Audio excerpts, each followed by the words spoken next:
getting closer to finishing the first segment of today's event. I would like to ask, you're all here to congratulate and to be recognized, correct? The first group of recognition will be 6A, group number 1. So please start finding out what group you are. 6A2 will be group 2, and 6A2-2 would be group 3. Please be sure you locate your group number and get to the stage left once we make the announcement. But to continue this amazing day, I'm going to introduce our last speaker for today's segment. This gentleman travels all over the world. He's a family man and the leader of the Global Prosperity Movement.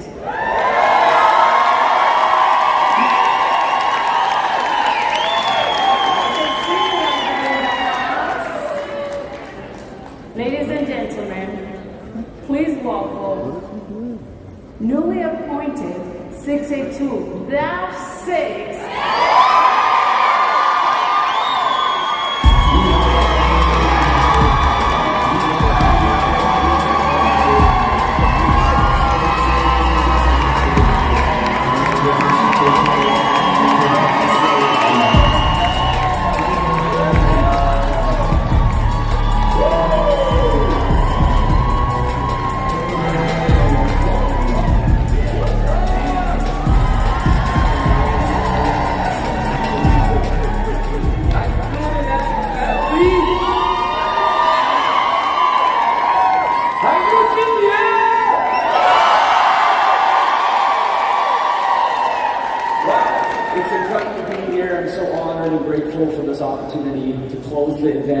At the 49th Global Convention here in Las Vegas.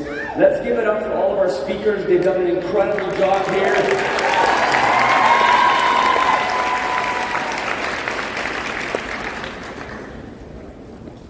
So I want to ask you a question before I share my story.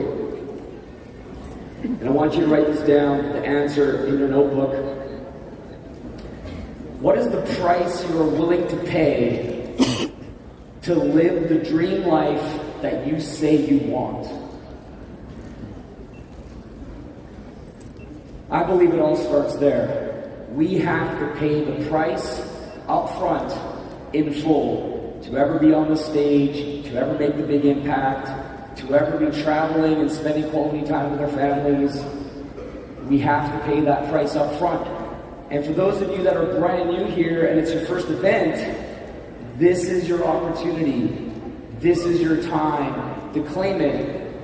And when you leave here, it's the beginning for you. It's day one. And so I think that's really, really cool that you have the power and capability to do that. A little bit about me. My name is Balazs Kardos. I'm a family man. I'm a happily married man to my beautiful wife, Margaret. My baby girl, Valentina. Hi, baby. How's it going? My amazing mother, Jujana, who actually is the reason why I am here today. My story begins a long time ago. My family immigrated from Hungary when I was 5.5 years old to Canada with 2 suitcases, couldn't speak English, and we had no money. And when we arrived from a communist country to Canada, we thought we had made it, right? Land of the free, land of opportunity. The Canadian dream, very similar to the American dream. And very quickly we found out that even though we had credit and we were able to get a car and a mortgage and all these appliances where you pay like 2 years after you get it in your house, right? It seems cool, but the pressure and the stress of those finances quickly caught up with my parents. They were super hard working. I didn't get to see them much when I was little, but they did their best, and I'm forever grateful. My mom and dad are the best. My dad's in heaven. I love you, Dad. And as time went on, eventually the pressure of stress, lack of quality time in their marriage, it broke them apart, and my parents got divorced at the age of 11. While this was happening, I suffered from really severe gastrointestinal health problems where when I would eat food, pretty much anything, I would have bloating, pain, discomfort. I was always in pain. That was the normal, regular feeling that I had. This went on for over a decade, and after my dad suddenly passed away in 2007, my life went straight downhill. I got depressed, I was smoking dope, I was sleeping in, I had no direction, I had no purpose. Every single day I was like, why am I even here? I truly didn't want to live. I thought my life was happening to me. Everything was going wrong. I wasn't looking forward to anything. Then my mom was searching for an answer to my health problems. And long story short, for about 10 years we were going to doctors to see what was wrong. Can I get some water, please? I forgot to bring my bottle. Somebody. Thank you, sir. Appreciate you, man. Kind man. Whoa. Oh, you got a cool bottle. Has like 2 lids in it. Anyway, so after struggling with all of that for a while, I got my gallbladder removed, and they said everything would be better if I got my gallbladder removed. So I got my gallbladder removed, all my symptoms came back 6 months later. My mom was like, this is unacceptable, we have to find a different way to figure out what was wrong with my son. She started doing research, reading all these books on health and nutrition, different things, and all of a sudden, this big concept was presented around water. It was very strange. For 10 years, the doctors never once said anything about water to my family or me. How come? So my mom's reading these books, and it's like water, not all water is created equal. Some of the books that you're all familiar with that we have inside Enagic as tools, my mom found those books before Enagic, and they were talking about the water. So then she discovers the concept around ionized water, does a Google search, right? We all know what happens when we Google stuff, our prospects Google stuff, right? There's a lot of bad things that you find, negative things, calling Enagic scam, and a lot of things that are not true. That's what my mom found.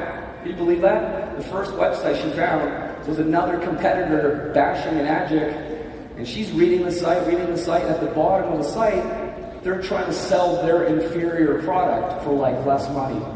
And I'm forever grateful that my mom actually was able to identify that this was not true.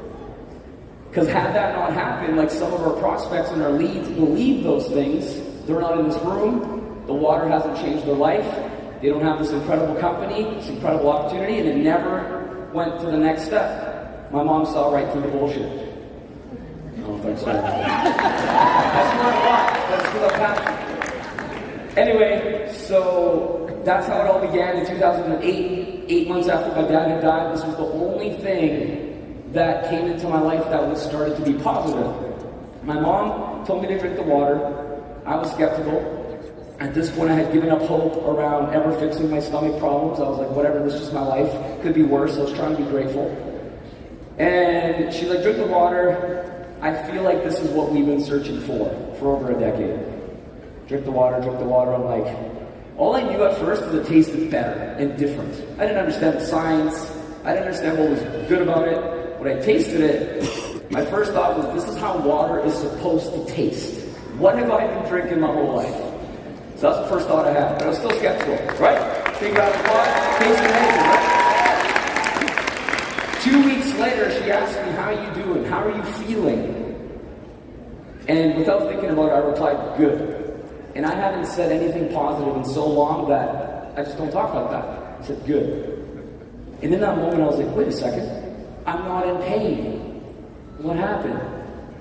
So anyway, had been drinking the water a couple of weeks, not a health claim, it's my story. And a month after that, I went on a weekend getaway, and who packs water with them when they travel, right? Well, you guys do. You guys do that. But not when you first get the water, because you're like, whatever, it's cool water, I'll leave it at home, it's kind of a pain in the butt to like take the machine, right? You're like, it's fine. But how many of you guys have had an experience the first time after drinking the water where you went without it, and you really, really regretted it, right? That happened to me. So within a couple of days, all my symptoms came back in pain, bloating, discomfort. My body basically started to shut down because I didn't have the water. And I was like, wait a second, I think we found something really cool. So that happened a couple of times. Then eventually, my mom started to share the water. That's how we were taught back in 2008. Share the water, do the demo, etc., etc. But she was working 3 jobs, 7 days a week. So could she share the water? She didn't have time. Guess who had time? Me, being a bum at home, depressed, feeling sorry for myself, sleeping on the couch, watching TV all day, being in a really dark place, still grieving the death of my father. But the water started to shift me internally. It started to shift how I felt about myself. And some of the speakers that were here in the last couple of days touched on the importance of water and how you speak to yourself. It changes the molecules. That was happening to me before I even knew it was happening. Next thing you know, my mom starts sending people to her house. And it's like, you're going to be the one who fills up the water jugs for them. And I didn't want to do that, trust me. I was in a dark place. So now I realize people are coming with these massive jugs, those huge ones that you have at the water coolers in the office, right? Those really, really big ones. And I'm like, it's going to take like 20 minutes to fill up. What am I going to talk to these people who I don't want to talk to for 20 minutes? So now I'm really annoyed. And my mom's like just sending everybody. It's all day. Ding dong, ding dong, ding dong. I'm like, Mom, come on. So here's what happened that changed everything. I'm trying to think of a question I can ask these people so I don't have to talk to them and they can talk to me. I'm like, that was my strategy.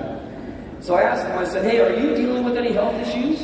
I didn't even know who these people were. And they're like, oh yeah, let me tell you. All of a sudden, everything under the sun, this, that, back, this, whatever, skin problems, can't go to the toilet. And I'm like, whoa, dude, this is too much info, right? But they're getting the water. A couple of days, they come back for a refill, and within a couple of weeks, anywhere from 2 to 6 weeks, most people started telling me these miraculous testimonials. I couldn't believe it. I thought I was special, I thought I was lucky, I thought it was just my stomach that was better. I'm like, wait a second, maybe this water can help everyone else. And that's how my journey began. Now, as many of you probably have thought at some point, you have eyes of grandeur, right? Oh man, I can sell these machines to everybody. I could go up here on the stage. I could be a Dash 5. I could do all this stuff. That was my thoughts too. But I didn't have the business mindset. I just wanted to help people with the water at first. So we started sharing the water. These transformations start happening. And next thing you know, people ask us, are we the only ones with the water machine? So we didn't know how to do the business. We didn't even know about the business. So we sent everybody back to the person we found on Google. He's confused. He calls us and he's like, hey, you should come over and see the compensation plan. I'm like, all right. So we go over there and I see the comp plan for the first time. How many of you guys remember the first time you saw the comp plan? Right? It's pretty intense. You're asking all the questions. You're like, so wait, do I gotta sell 100 machines a month to hit 6A? No, one time. What? I get all that for one sale? Yeah. What? My mom makes $3,000 a month. She works 7 days a week. 3 jobs. Doesn't even make that much in a couple sales. It just kind of blew everyone's mind, right? So that was when I first knew that we had discovered something really unique, really special. And I started telling all my friends. They were all young. I was 22 years old when my mom found the water. All my friends were around the same age. They were all in either school, going to college or university, or they're up in the trades and the oil rigs, those kinds of things. Everyone made fun of me. I heard every single negative possible thing that you could think of. And I got discouraged. I was like, man, I know it changed my life, but I don't have the skills. I don't have the tools. I didn't have any training. I didn't have any sales experience. I didn't have any marketing background. I was just a kid who had a messed up stomach, and now it wasn't messed up anymore. And I wanted to share it, and it didn't work. So guess how long it took me to hit 2A? 5 years. How many of you think you can get to 2A quicker than 5 years? Put your hand up. There you go, you're ahead of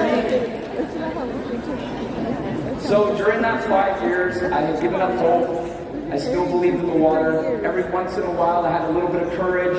When someone made a stupid comment about bottled water, I was like, the water! Right? And they're like, whoa! And I'm like, oh, I still suck. For another few months. And then some other thing happened. I'm like, you gotta do the water! And they're like, nah, man, you're crazy. And then something really cool happened, blessing in disguise. My mom and I weren't really getting along. I was living at home, like I said. I was being a bum. I wasn't contributing. I wasn't cleaning up after myself. I wasn't paying rent. I was just being a punk-ass teenager who happened to be like 23 years old. Late bloomer over here. And I was like, I gotta move out. I gotta just get my life together. I can't stay under this environment where I have a parent. I gotta like become an adult. My dad wasn't around to like help me become a man. So I felt pretty lost. So I moved out and I had $600 to my name. The roommate that I had found was an acquaintance. He's like, first month rent, $600. I said, all right, here's all my money I got. Now I had nothing left and I didn't have a job. So I tried to get a job, but the only problem was I got fired from 12 jobs my whole life. I kept getting fired from every job I had. And my self-confidence was shot because I thought like, I can't get a job.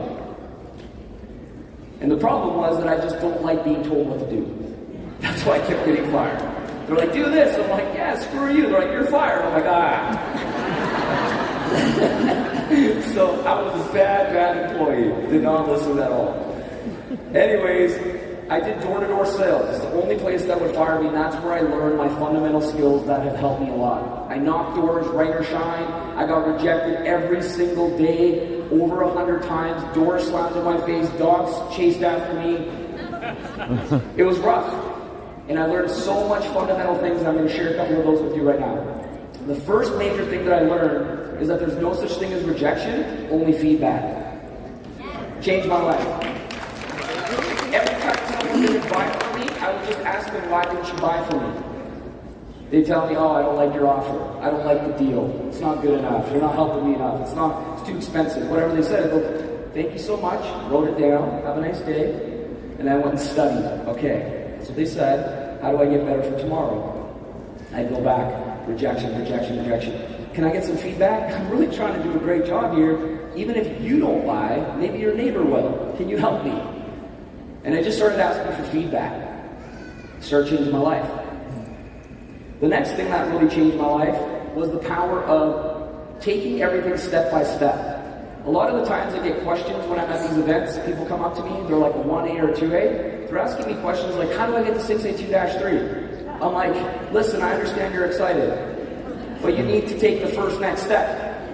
What gets you from 1A to 2A? You don't know to be thinking about 2-3. That comes later, step by step by step. So in door to door, I kept asking my manager, how do I close the sale? He's like, are you even getting past your introduction? I'm like, no. He's like, well, get good at the intro.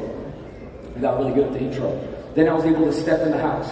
Then I got so confident that I had this trick that I used to do to see if I would get the sale, where if they had a fruit bowl on their kitchen table, I'd be sitting there. I just randomly reach over, grab an apple, and take a bite. And I wouldn't ask for if I could have an apple. And if they didn't say anything, I knew I was going to get the sale.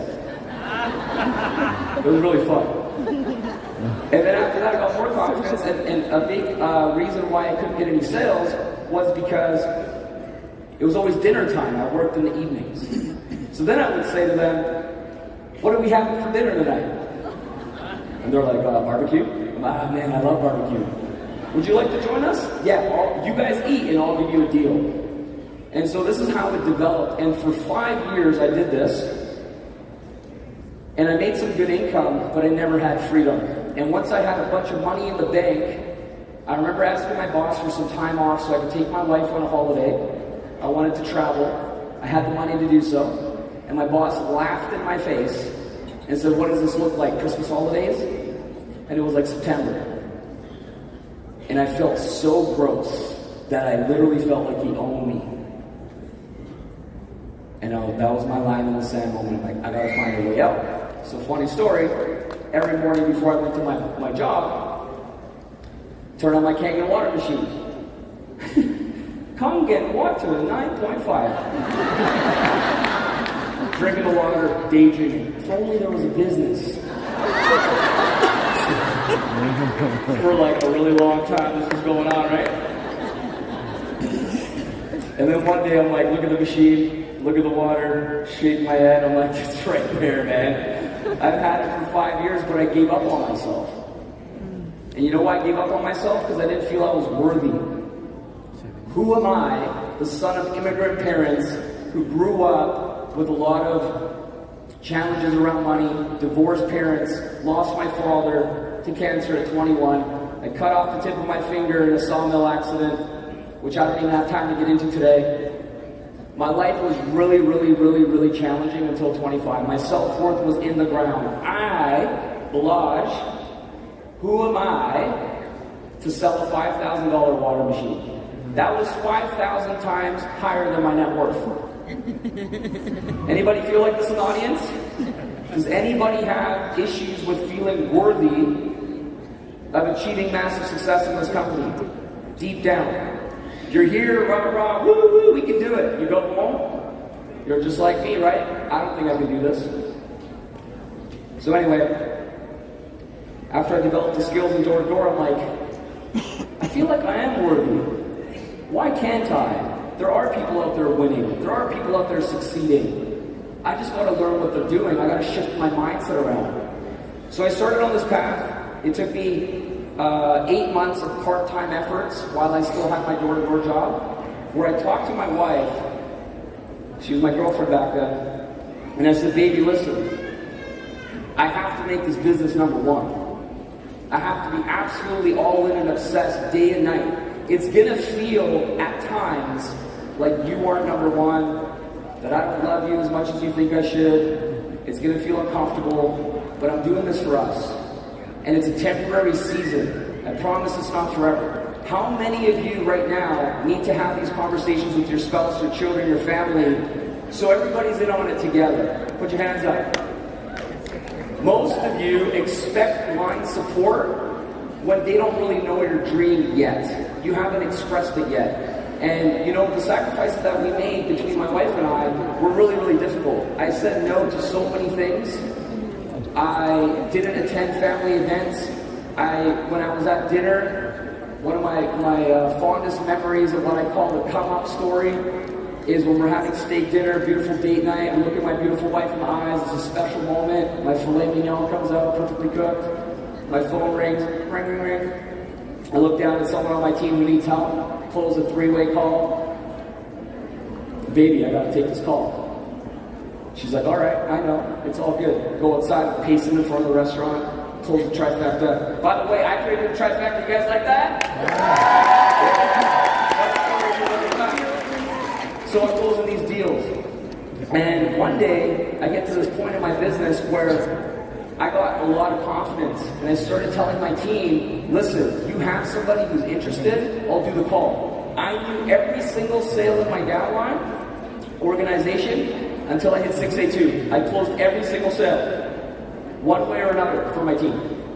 I remember getting my first check, and I couldn't recognize the name at the bottom of the check, and I got mad. How dare somebody close a sale without my help? I remember my mentor at the time telling me, he's like, dude, that's kind of the point. You want to get the business to the point where checks are coming in, you don't know where they're coming from. I was like, really? Okay, this is uncomfortable. And then it started happening more and more and more. Then what happened was shift to online. Oh, I know my time is up, and I'm going to wrap this up here in a minute. You guys enjoy my story, by the way? So I started getting hit with ads on social media for all kinds of things. Ebooks, courses, everything. And I started clicking on everything. I'm like, that's cool, that's cool. Like, how do they know I like that? I'm completely clueless. And as I'm going through these funnels for other people, I start thinking to myself, wait a second, why can't we do Enagic like this? I just have no freaking clue how. So I'm opting into every funnel, I'm buying every course for $29, $197, $297, $997. I'm not going through any of it. I'm just trying to see their process. Like, what happens when I pay? What happens next? If I put my credit card in, what do I get an email? All this kind of stuff. And then I remember this picture popped up that said laptop lifestyle. And it was a picture of a laptop on a table with one of those fruity drinks with an umbrella, like a pina colada or something, and a palm tree, beautiful beach. And And I look at it, and something in me was like, that's what I want. But I want to do it with Enagic. I just don't know how. I remember talking to my wife. She was in the kitchen cooking dinner. I walk in, I'm like, hey baby, we're going to have the laptop lifestyle. She looks at me, she's like, all right, cool, honey. Like, I don't know what you're talking about. I'm like, me neither, but I'm going to figure it out. So now I have this thought that I can't get out of my head, and every day I'm doing it manually. I'm doing demos, I'm doing three-way calls, I'm driving around town. I'm getting more and more frustrated. I'm getting frustrated because I know there's a better way, I just don't know how to do it. So instead of me trying to learn it, I set an intention. And I thought about that intention every single day, basically all day long. And the intention was, how can I attract the right individuals into my business that are brilliant and genius at the skill set I don't have? And I can provide my value as a leader. I can provide my passion for Enagic. I will do whatever I can in my power to support them, but they got to bring that to the table. And then, as fate has it, I hit 6A. And I met a gentleman by Cameron George. I think he might be in the room. If you are, brother, I love you. I can't see you. And we built a friendship for 2 years, establishing our relationship, him knowing I was a good, solid guy. And after I hit 6A, I remember having this moment where I always felt like I had a lot of urgency when I was dealing with the prospect, like, you got to buy this now, man. Here's the paperwork. I was always in a rush because that came from the door-to-door background that I had. If I didn't get the sale in 20 minutes, I would never get the sale. You know, people say, I'll call you tomorrow. They never call you tomorrow in door-to-door. So I had this different kind of energy. And I hit 6A, and I remember thinking to myself, why am I in such a hurry? By the way, all you other speakers that didn't have that going on, that's distracting.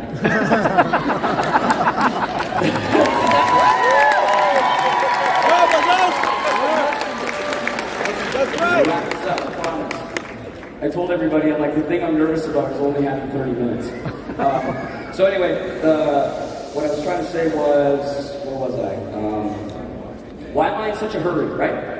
And in that moment, I felt this shift in my soul, in my being, that I was going to be with Enagic for life.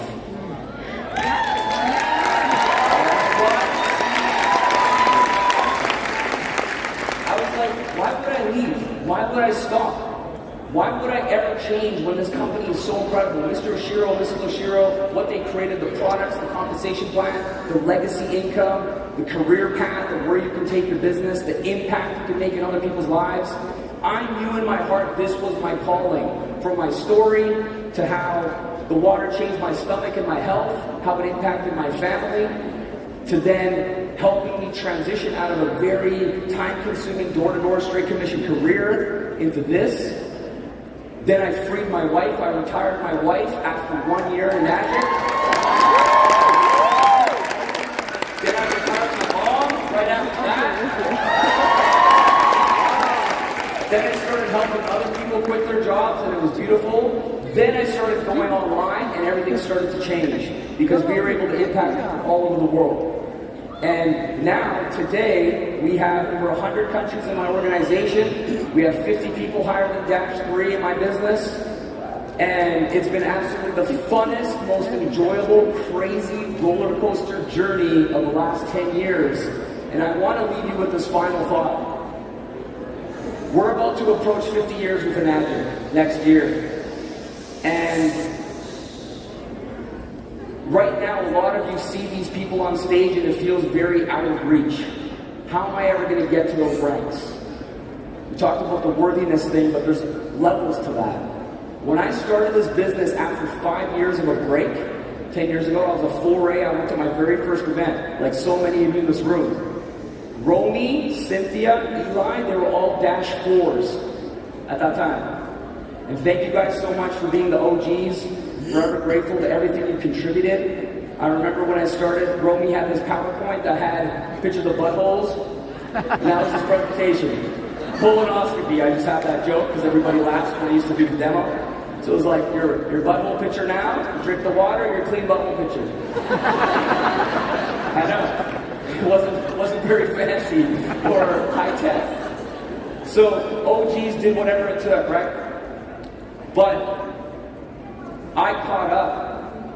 I'm a Dash 6 today, 10 years later, and you can do the same thing. So here's what I want you guys to do right now. I want you to commit to your goals for the 50th anniversary of Global Convention. And I want you to do it like this right now on your paper. I am so happy and grateful that I am. And fill in the blank. If you're under 6A, put 6A. If you're 6A, at least 6A2. If you're 6A2, at least Dash 2. Because the next 5 years, the next 10 years, the next 25 years of this company, all of you are the people that are going to be Dash 3 and above that takes this company to the momentum it deserves. We are going to be doing 50,000 units a month, 100,000 units a month, eventually. How many of them are going to come from your organization? How many? I believe in you guys so much. I'm a classic representation of the underdog story. I've been counted out my whole life. I've always gone against the odds. It's always been a difficult journey. I've always done my very best to be the best leader I can be and always improve. And you can do the same thing. So all the speakers here have the same message. We're all the same. How many of you need to make this business work? Yeah. How many of you, this is your only shot to change classes? To go to another class, to live free, and make an impact. So make it count. In Mr. Oshiro's honor, I'm so grateful to be closing this event. I can't wait to see so many of my team and so many of you crossing the stage today and celebrate you. Thank you so much for having me.